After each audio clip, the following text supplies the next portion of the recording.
judicial oversight, the thing that the Supreme Court just stripped a little bit away, in this country, has been something in this country since the Constitution was written.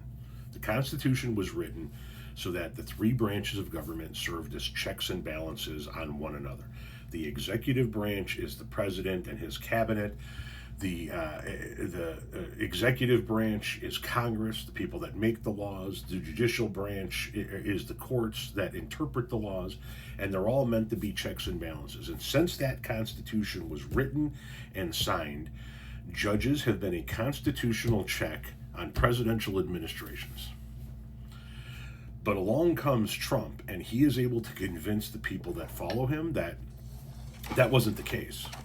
The only reason that judges could issue injunctions against presidents was because of Obama.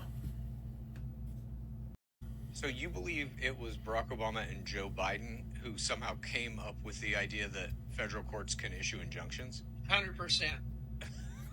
Okay. 100%. He 100% believes that judicial oversight of presidential administrations began with Barack Obama.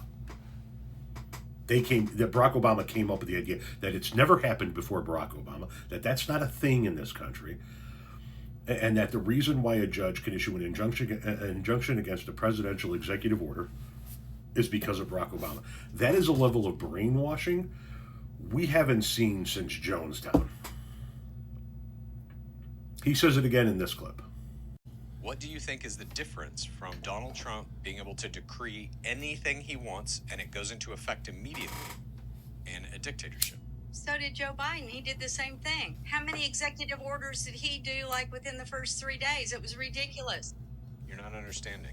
This ruling now means no federal court can pass a nationwide injunction. So if the president, any president, was to issue an executive order that's clearly unconstitutional, breaks a law, etc., any lower court federal judge up to this point, up to this ruling, could have said, no, you can't do that. An injunction nationwide, the executive order does not go into effect. That has now been removed by the Supreme Court.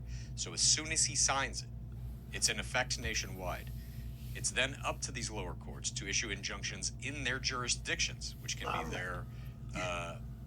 Are you going to be okay, Dad? He wants to say something. Okay, go ahead. He's trying to be But polite. I'm allowing you to read some more. I'm not reading. I'm talking to you. The Supreme Court has ruled that it's unconstitutional for lower federal judges to block Trump.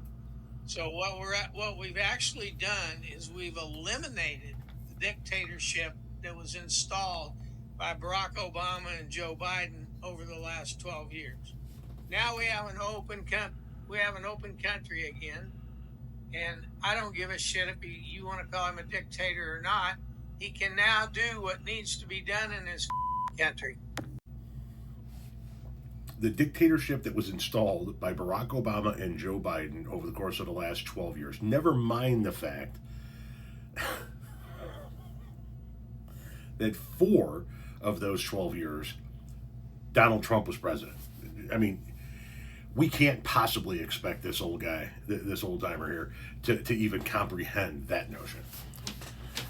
Federal injunctions started with Barack Obama. That is what Donald Trump has brainwashed the more simple-minded of his followers into believing. That guy literally believes that federal injunctions began with Barack Obama, and Barack Obama was the one that came up with the idea. It's in the fucking Constitution that the judiciary has a federal oversight role on the other branches of government. But, I mean, we also can't expect this guy to read the Constitution either. I find it funny that the mom also immediately went to Joe Biden without even fucking grasping the concept that the reason why student loan forgiveness got overturned was because of a federal fucking injunction being put in place to begin with. This is the dumbest political movement in American history.